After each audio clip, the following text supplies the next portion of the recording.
and so he told me that he had a ghost in his house. I'm like, yeah, man, all right, whatever, man.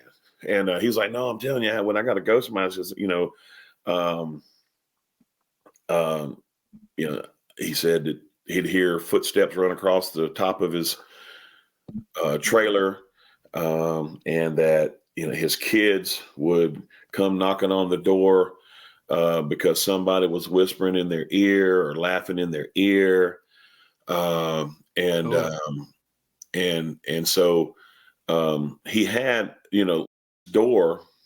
And his bedroom was one of those kinds of doors because he lived in a mobile home. It was an older mobile home. It was one of those kind of doors that you had to lift up on the handle to get it to latch, you okay. know, and and then you had to do that same thing to get it to unlatch. And his kids were so young they couldn't do that. And so there would be times when he would wake up from bed and the door to his bedroom would be wide open. And he was like, wow, how in the world did that happen? Yeah. And then um,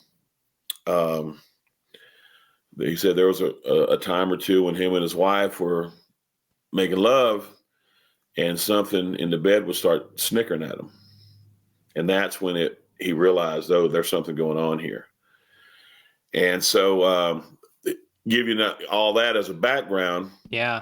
Lane, I'm sorry to interrupt. Like how but the snickering, like did he mention like how loud it was? Was it it was like a little giggle, like a little kid giggle while him and his wife are engaged in what they're doing. in there? It's Yeah. like they're just Obviously loud enough to break yes, that up and yeah. be Well, at like, first they thought it was one of their kids, "Oh, okay. Yeah, that makes but sense." then he realized the kids were at school.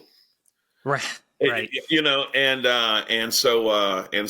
was nobody else in the room, and they both heard it, and Hmm. so obviously they were freaked out by it, and they had all kinds of experiences, and it got to the point where his wife was gave the little guy a name. She called him Carlito, but anyway, so was fighting in the all army combatives down in Texas, down at Fort Hood, Texas, and me and a couple of friends decided we were going to go down there and watch him.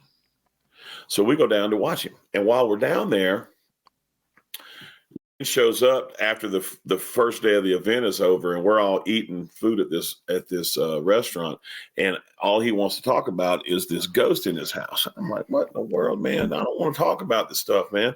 And he said, I want you to show you this picture. And by this time, him and his wife had a baby who was one. He was 1 year old, and he took a selfie of himself playing with the phone. And in that selfie, you can see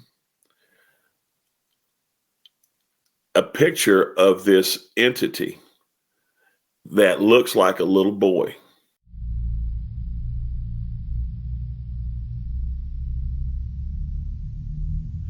And I said, do you think that's a thumbprint? I said, no, that's not a thumb. That is a face. You can see the eyes, you can see the nose, you can see the mouth, you can see the hair.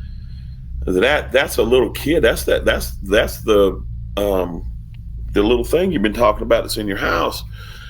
He's like, no, man, I don't want, no, man, no. So he's trying to deny it, but it's plainly obvious. You can see it in that picture.